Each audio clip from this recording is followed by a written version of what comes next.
Hello, listeners. Welcome to the Crouching Tiger, Hidden Dragon podcast. And as you've been listening, we are now over 60 episodes and we're talking to business leaders across Asia. And today's guest is very coincidental, and it's almost like fate that I met him on a flight recently. So on a flight recently, 2 weeks ago, I was in Singapore, and on the way back, I saw someone familiar. And then he is none other than Chris Chan, and I worked with his team before. I saw his figure walk around the airport, and then finally he sat down. And even though it was a short flight just from Singapore to Kuala Lumpur, he was wearing his jacket and his everything looking stylish on the flight. And as I mentioned, I worked with his team previously, and today we want to focus on the topic of transformational leadership. And he has many roles. And just a quick introduction: he's been in and around. Actually, I know him from one of my previous clients called Caden Chia. And when I work with him, he's the founder of PPP Academy, and today focus on his role as CEO of Vastus Wealth. And he also comes a lot to Malaysia because of his founding this app called iLYF.io, insurance lifestyle app here in Malaysia. And as I said, many years experience, help over 10,000 people when it comes to financial sales, and professional leaders, help over 10,000 of them. And if I remember correctly, in his interview with Caden, he retired financially at the age of 30, if I remember that rightly as well. So, so Chris, welcome to the show. So happy to have Hey, you. Bob.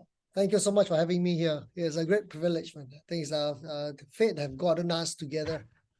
Thank you so much. Yeah, so like for all my guests, the first question for the guests of the podcast is, what is your favorite Kung Fu movie?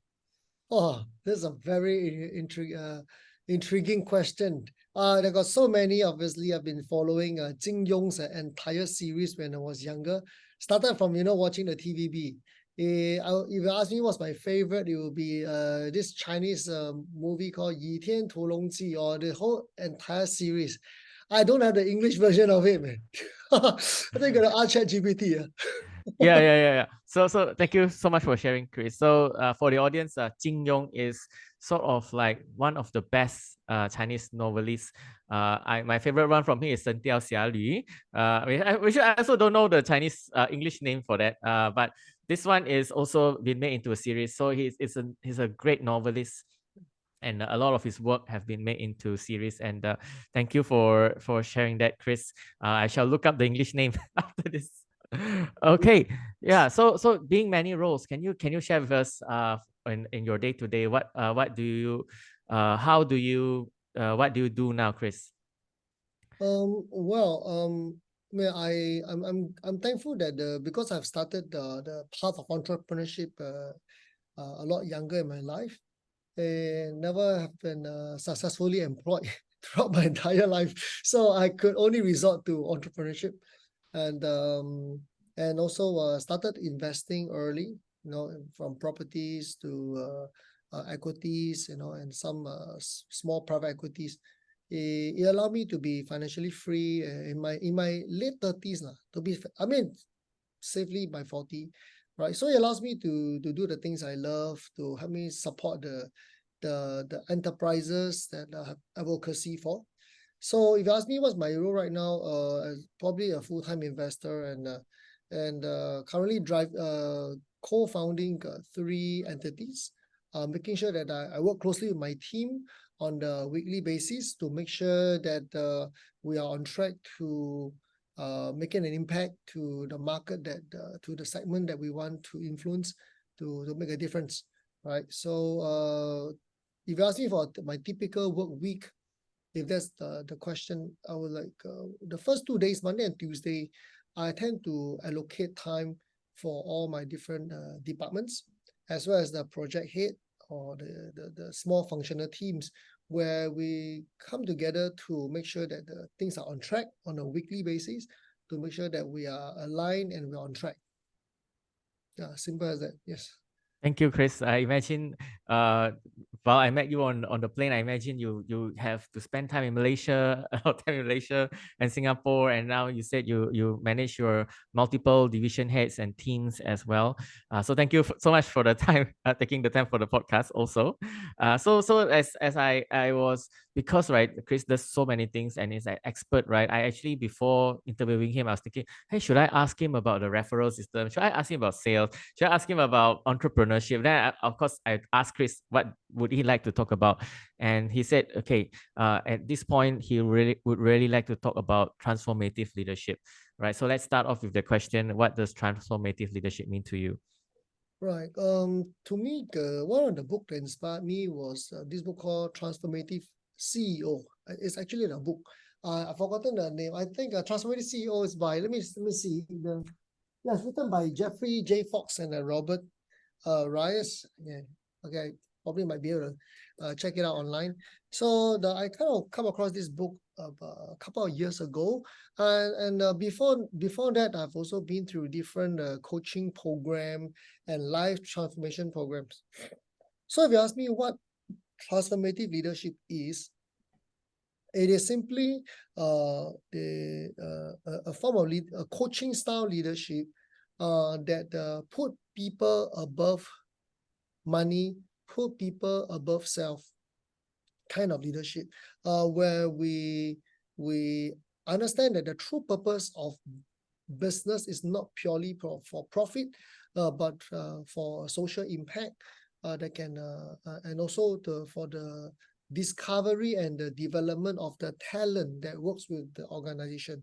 So rather than forcing employees to fit a role, to just be productive, to do his or her job, a transformative leader would bother to first understand the uniqueness of this talent, to understand his or her unique strength, weaknesses, natural inclination, unique personality, background, passion, hobbies, etc. And from there, together with each employee or each, I call them intrapreneur, by the way.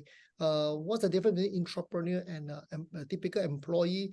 Is that an intrapreneur is employed by employee by status, but they work as though this is their own business. So there's a lot of ownership, and this often is a result of transformative leadership, right? Because we mutually take interest in each other's growth and the collective success of the firm. So that's where you have lots of dynamism in the journey. So for example, but for that to happen, the leader must first serve, the leader must first give, right? That's where the coaching relationship happens from the first onboarding all the way to the quarterly get together. You can call it performance coaching. It could be once a year get together where we plan the learning journey together to carve out the career path together by designing new roles, new projects, new challenges that each employee is inclined to do. So when a staff or an employee has loves what he or she does, the person naturally energized. And because he or she is energized, you are going to figure out things, you're going to make things happen. And there's no need for you to nag at the person or to micromanage the person. Yeah. So I find this a method of leadership extremely suitable for my personality and my values. At the same time, it also energizes the people that I work with. Of course, I cannot say it's a perfect style of leadership. It's not meant for everybody or every industry. But for my kind of industry that's people focused, I think it's worked very, very well for me. And it keeps me alive and makes me want to go back to work, even though I don't have to. Yeah.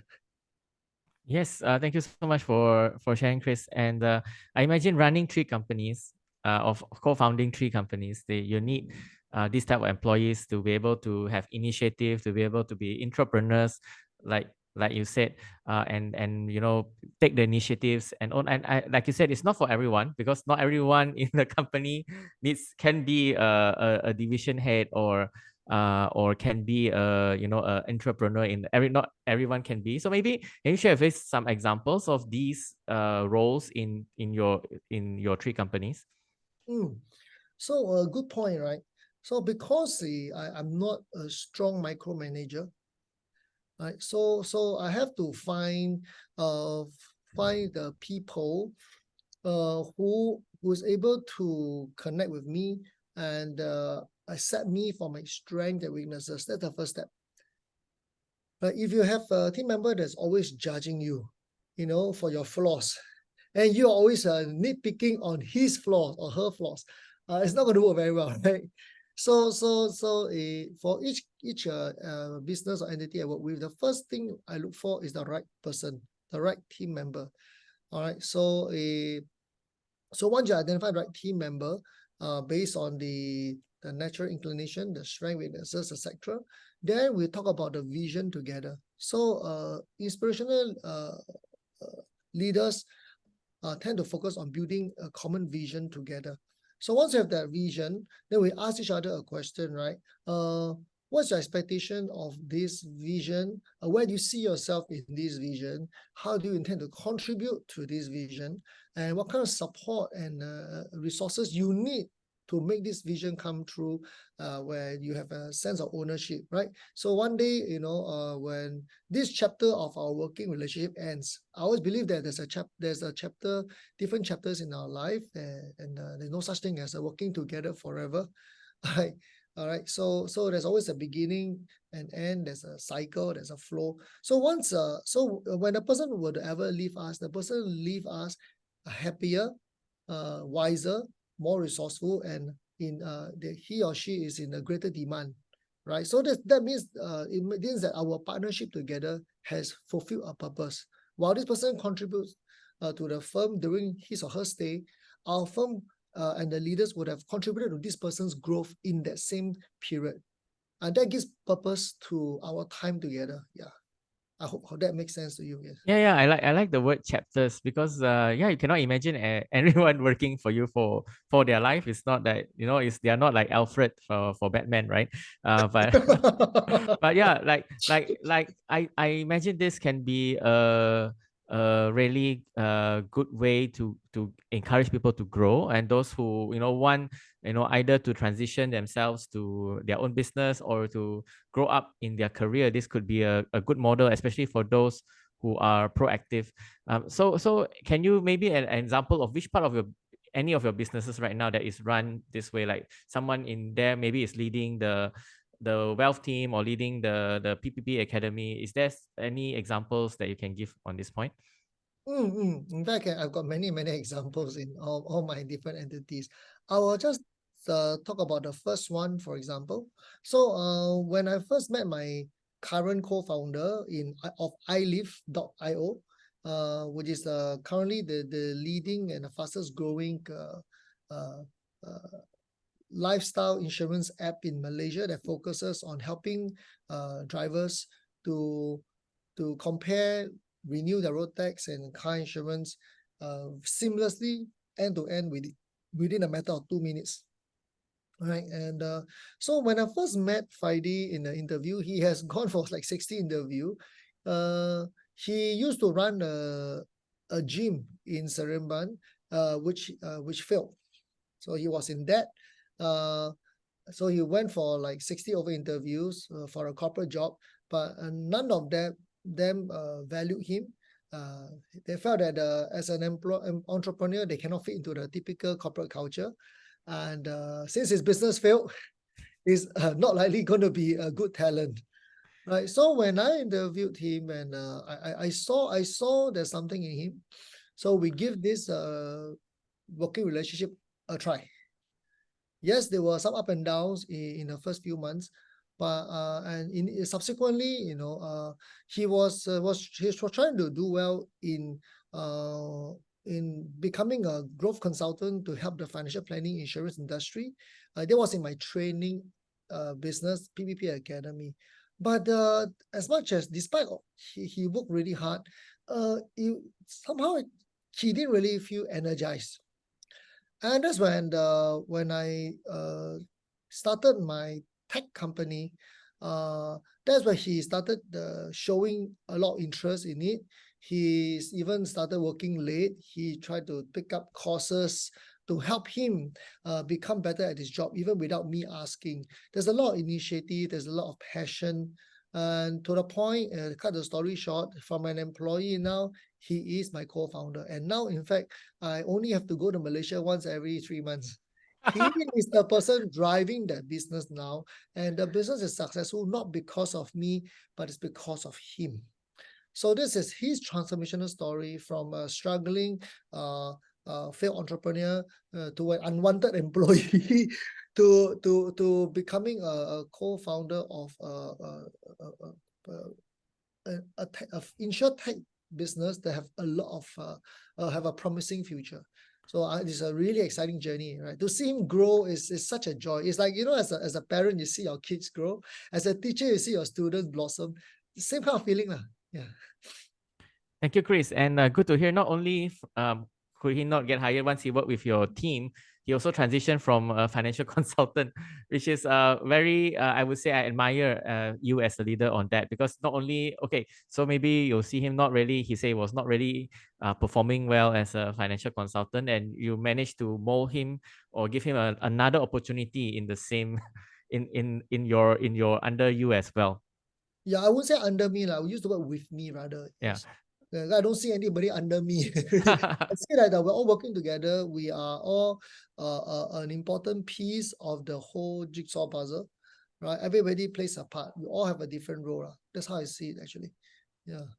Wow, thank you for sharing that, and thank you for that example. There is a great example of now that he's driving the business, and yeah, it's because you, like all of us run.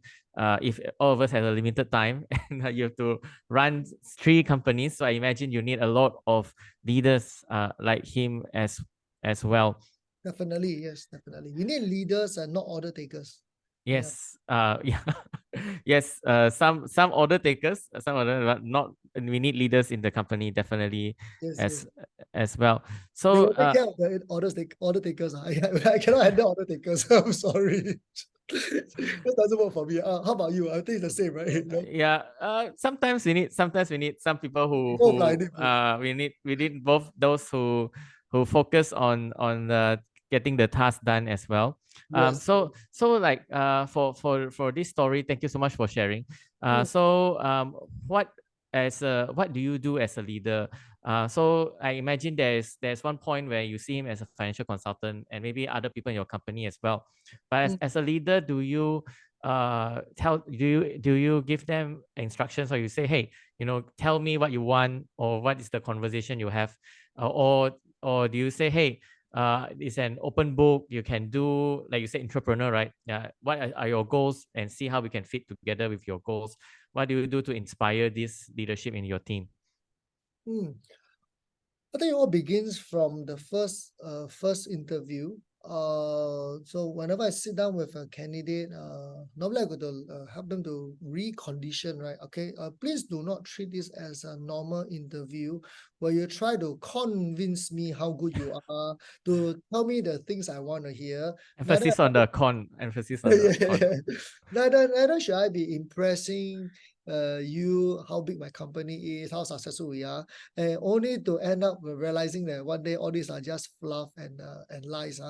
Okay, so I always say that look, we are looking for the right talent to fit our organization. I mean, seriously, there are many places that you can go to. All right, you also want to you don't just want to find a job, you want to find a place where you can develop your talent, based on your strength, based on what you want, and you can build a career that can lead you to become the person you want to be, right? Maybe this is the company, maybe this is not a company. We're here to explore this career discussion.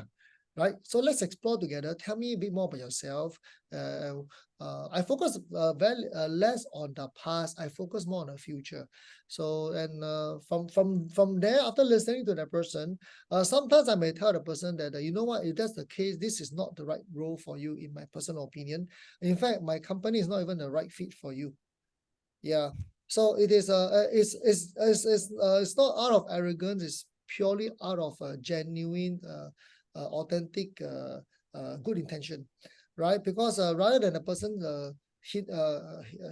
hinders his potential in my company under my leadership, the person could be a lot better elsewhere.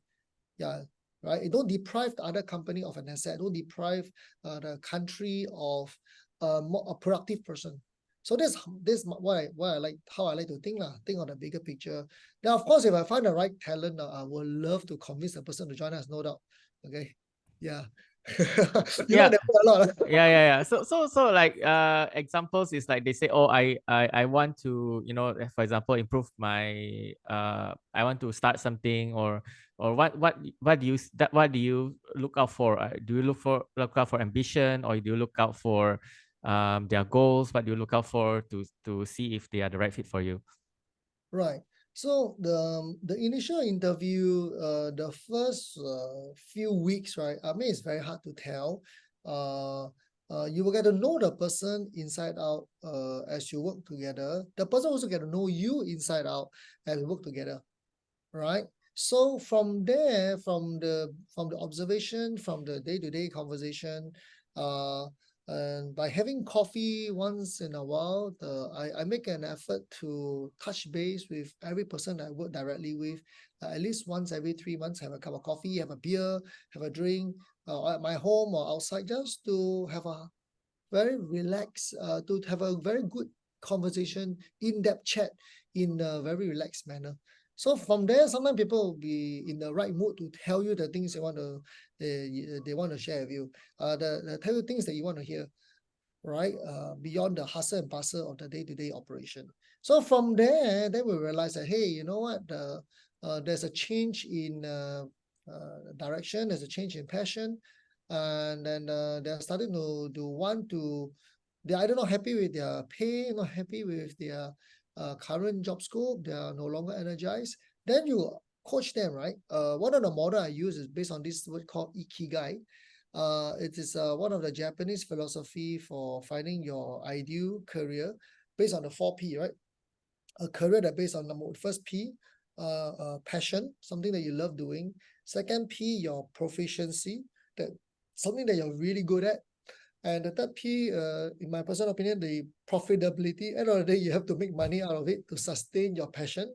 And the fourth P is to serve a deep purpose, right? So based on that, find that sweet spot. And we often encourage team member to not forget to develop their ikigai. And from there, sometimes it's time to end the journey. Sometimes it makes sense to make a change in the job scope, or perhaps right now to start a new company with this person because this person is energized to do something. Just like Friday's case, we started iLYF together. He's a major.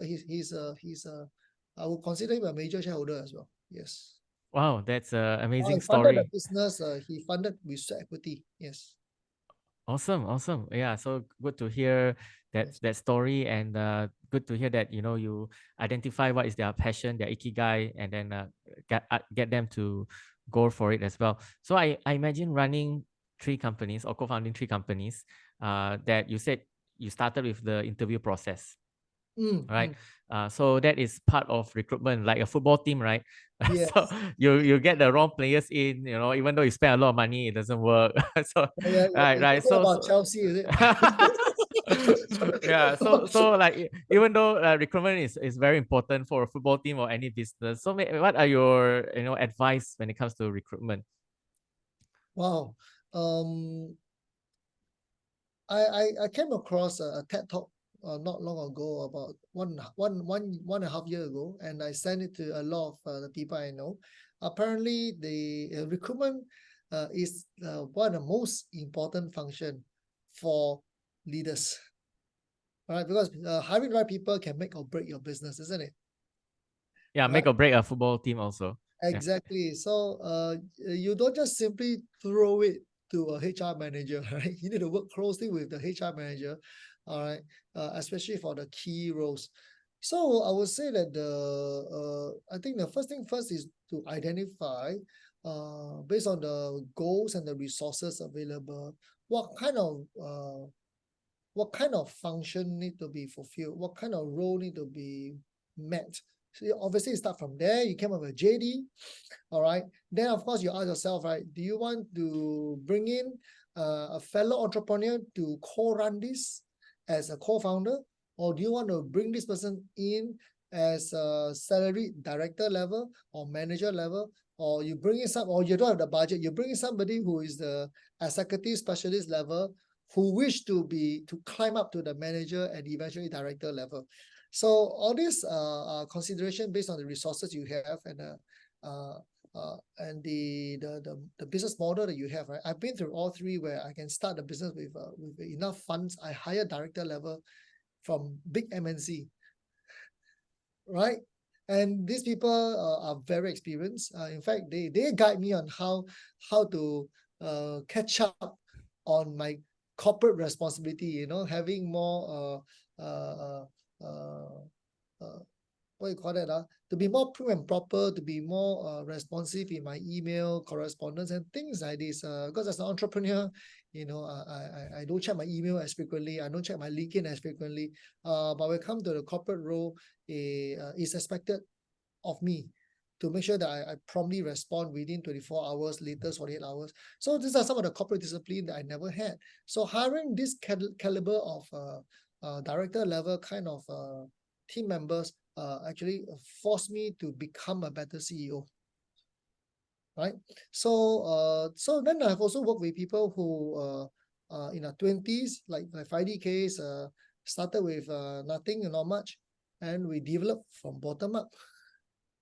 Right, and today they become a co-founder. If you're not a co-founder, my aspiration for them is my ideal for them, I speak to all of them, right? If you are entrepreneur material, I would love to incubate you to eventually have your own business, with or without me. If you see me as the right partner to be with, I'll be happy to invest in your company or to own a share of the company and contribute based on my strength. If you're not the entrepreneurial type, at least I hope they become a director level in my business, where they can also partake in the success of the company, whether in form of a dividend share or they co-own part of the company, so that when they retire, they don't retire with nothing. Because most of the time, the business owner owns everything. Right, I've seen so many times, right, where some of these SME bosses, when they retire, they are tired, they decide to close the company. They already have a bungalow, semi-D, they own multiple properties, they got few million at least, if not tens of million in cash. Then all the loyal employees that have been going through blood, sweat, tears, all the sacrifice for the last 20, 30 years, right? When they lost their job, they are left with nothing. And they are not hireable at that age. It is extremely sickening to me. All right. So to me, a responsible leader take care of your people.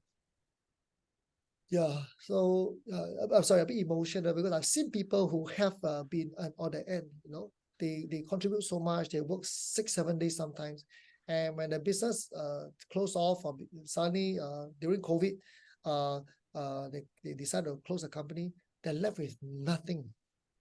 Yeah, and and not only that, no, they leave that role, right? Because they treat the company like they are. When they left, right, there's a huge gap in their heart and they feel lost. And when they go back to find a job again and they are not hireable because the firm never developed them to keep their skills current, it's extremely emotionally devastating. Yeah, because I've seen enough of this example. So these are the things that trigger me to pursue the path of transformative leadership. Now you know the source, the source why I choose transformative leadership. Yeah. Thank you, Chris, for sharing that. It's very heartfelt indeed, and thank you for sharing. Sometimes you hire directors from corporates, and then sometimes you hire them as co-founders as well. So when it comes to recruitment, do you always look out for talent, or are you always hiring, or are you in there to work with interesting people? What's your practice when it comes to that? I always emphasize to all my team members, hiring has to be a continuous, ongoing process. Okay, the normal SMEs, or I think even normal MNC, right? When they only start hiring when there's a gap, when somebody is about to leave, right? Whereas for me, I believe, okay, not for all roles, but for many roles, for example, like the sales role, marketing role, we choose to keep our pipeline of candidates, right? For two reasons. Is to make sure that the people know that not the no they know they shouldn't be complacent. They are replaceable. Keep them on their toes. All right. Number two, if you really happen to find a very, very good talent, even though you didn't cater to it, it is not a bad idea to hire the person where the person can create new possibilities. Yeah, provided the funds and resources are available, right? Yeah. So sometimes you have people who are not performing, but they're hanging around because you have no candidate. So what to do? You tolerate, you tahan. Right? Wow, then every day you vomit blood, right? Wow, very bad for health. Right. So so when you have the right talent, then you can graciously ask the non-performers, you know what? Maybe it's time for us to end this journey. It's time for you to pursue your career, develop a career somewhere else where it's more suitable for you. Oh, thank you, Chris. Yes, I think it is very important to hire the right people, and I like that you said you hire them and create opportunities as well. Yeah. Doesn't mean it's the immediate fit inside the team. So thank you so much for sharing that. And that, like a football team, right? So you don't wait until the football player chow already, only you start to look for replacement. You already have second person in mind to replace that star player. You seem to watch quite a bit of football. Yeah, What, yeah. what's your favorite? My dream actually is to be a football manager. Last time, not a football player. When I was young, I always wanted to be a football manager. So I always study the football managers, how they recruit, how they plan, how they strategize, and everything. So that's why I have a lot of football analogies. Yeah, Pep Guardiola is probably one of the most successful of all time. He's the GOAT of managers. Imagine, right, how challenging it is for him to manage a team of people with great ego, with some of them higher paid than him. And yet he has to command their respect and put them in a place and work as a team and encourage them, hold them accountable, scold them when necessary, and yet maintain the relationship. Wow, it's really one of the most difficult job in the world. So I always tell a lot of people, I learn about leadership and coaching. I think learn from the football managers. Yes, yes. You see, like even last year, some football manager come scold the boss and then leave the Oh, company. yeah. Also I got remember yeah. Kevin De Bruyne shouted at Pep Guardiola, "Shut up!" And Yeah, Pep Guardiola came out and said, "You know what? It's okay. I like it." yeah. Yeah. Yeah, a lot of people don't remember this, but he replaced all his excellent players. Last year he had Gundogan or he had Mahrez. Immediately nobody remember. Nobody remember. He immediately replaced with new players. He used to have Yes. David Silva, Vincent Company, Yes, and yes. he No, all replaced. great players. So Yes. so you see a dip in the team. Comparing the other team, like like the great players left, and then they have to take at least 1 or 2 years to find the right player again. Yeah, So that is or sometimes, right, these players are great, but you can replace them with people who can be greater because yeah. they have reached they have plateaued to a certain level. So it's time to find some new blood that can replace them, and everybody can be replaceable. It's not easy, but and sometimes they need to be replaced beforehand. Yeah. Yeah. Thank you. Hey, wait, what's your favorite club, by the way? Uh, I Don't review normally. You don't. I support the manager. I support. I don't have. I don't. I used to support Chelsea before when the Roman No era. The wonder. Roman era. I am okay. I'm a biggest fan of Jose Mourinho. Oh, the Uh, opponent of Guardiola. Okay. yeah, I'm a biggest fan because very pragmatic and do a lot of things. But I also see a lot of managers, and now my favorite one is the Tottenham's new manager. It's very impressive. So I actually support and watch the the manager how they manage teams, how they do press conference. I can watch many minutes of press conference just to Oh, see what they talk about, even though it's so boring. Tottenham is a sensation. Yeah, it's true. Yeah. Yeah. Yeah, Brighton is Brighton as amazing well. team. Now they have The diploma, recruitment, they keep selling, keep giving away their talents, and and still yet they can new do people well. coming. New people coming in. So with zero budget and a positive, positive profit. I think they have the biggest ROI. Yeah, it's like everyone you see all the stars in all the teams actually is from Yeah, and they are not Brighton. going to get gutted by the bigger clubs with bigger budget, right? Yeah. Yeah, they can Unfortunately, still do well. unfortunately.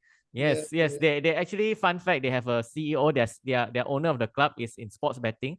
So he does a lot of analytics and follow the numbers. And even before the manager leave, he already have a replacement. So it's exactly like what you said, the ongoing process, and already have a replacement even before it's the time.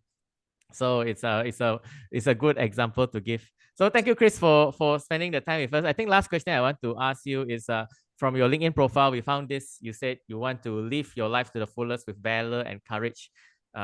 Is a powerful mission. So maybe I hear a lot during this interview. You say, hey, you don't want to leave people. You want to give.